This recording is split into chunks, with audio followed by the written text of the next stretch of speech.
Hi there, and welcome to the second video in the series on graph transformations. And in this video we're going to be looking at how we apply those transformations in an examination context. So what we're going to do is take all the stuff that you learned from the first video, all the stuff here about translations, reflections, stretches, and look at how you're going to be expected to show your knowledge of those in the exam. So here we go, we're going to run through I think 3 exam style questions just to give you an idea or a flavour of what you're going to have to do. So first one, we've got a function, f of x, this thing here, there's the curve, and what we've got to do is sketch it, and we're going to sketch the curve of the equation y equals f of x plus 2. So f of x plus 2, the first thing we've got to do is figure out what kind of transformation that is, and so hopefully we know it's a translation because it's an addition. It's inside the function, so that's going to go horizontally. It's going to go 2 units, and that shift is going to be to the left. And I'm going to put the exclamation marks there because it's horizontal, so therefore it's going kind of the wrong way. So we just have to be well aware of what we're doing there. The next thing we've got to do is have a look at our values here, particularly those two, and think about what that shift is going to do to those values. Right, so there's my shifted function, f of x plus 2. I'm going to think, okay, this point here that was at minus 3, that's now going to go to minus 5. This point that was at 1, that's now going to minus 1. This point here, the minus 9, we haven't got any information on how we're going to be able to figure out where that's going to go through the axis here, so we can leave that for now. It's kind of these two that are the important ones. And there's my completed sketch. Now, you've always got to make sure you're reading the question carefully because it says sketch the curve, but also it says state the coordinates of the points where the curve meets the x-axis. So we're going to say, well, okay, it meets the x-axis at minus 5, 0 and minus 1, 0. Right, part B. If we just have a look at that, we've got to come up with the equation of the curve, and we can deduce that just from looking at the numbers there. We know we've got a repeated root at minus 5. We know we've got another root at minus 1. So straight away, we can just write down y equals x plus 5 all squared. That's my repeated root, x plus 1. A question like that where it says write down, if it just says write down, it's something you can do without having to do any extra working out, so you can just write down the answer from the graph. Another way of doing it, however, if you didn't quite clock that, would be to say, okay, well, let's just take our equation and take the equation of this thing here, and every time we see an x, just replace it with x plus 2. So if we do that, there's our original equation, replace the x with the x plus 2s, so again that x has become x plus 2 there, that x has become x plus 2 there. Tidy up inside the bracket, we've got exactly the same result. So a couple of ways of going at it, but like in this context, and the expectation was that if it just says write down, have a look at the graph, figure it out. Okay, and finally it says use your answer to find the coordinates of the point where the curve meets the y-axis.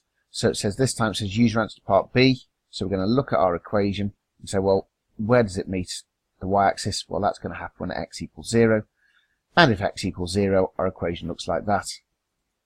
And so we've got 25, 5 squared times by 1. So the coordinates, because it does say clear in the question, the coordinates of the point is going to be 0, 25. Okay, so on we go to the next one. This question, again, a kind of standard kind of question that you might get in the exam, where essentially what you're being asked to do is sketch new functions based on one that you've already been given. So there's a few more bits and pieces to go through here as well. So the first one, question A, it says write down the coordinates. So again, write down, so something you can do without too much working out. We can see that A is at the point where this one is giving us our solution because the repeated root is coming from the x squared. So there's our repeated root. A's got to be coming from this part of our graph. And so we've just got to solve that. And A is 9 over 2. 0 or 4.50. Okay, again, it's a write down question, so I suspect only 1 mark for that one to begin with. Okay, part B, it says on separate diagrams, sketch the curves. So we've got 3 to do, f of x plus 3, f of 3x, f of minus x. So, first one, f of x plus 3, that's a translation. Again, it's going horizontally, it's going 3 units, and it's going to the left. Okay, so we're thinking clearly before we start about exactly what's going on. There's my diagram, and I've put the original function on there just to help with the thinking. You don't need to do that, but if it helps, then they're not going to penalise you for drawing on the original function. and we've just got to go 3 units horizontally to the left. So there's my new one. Now the key thing we've got to be careful of here is, if you notice this point here, our maximum point, has got an x-coordinate of 3.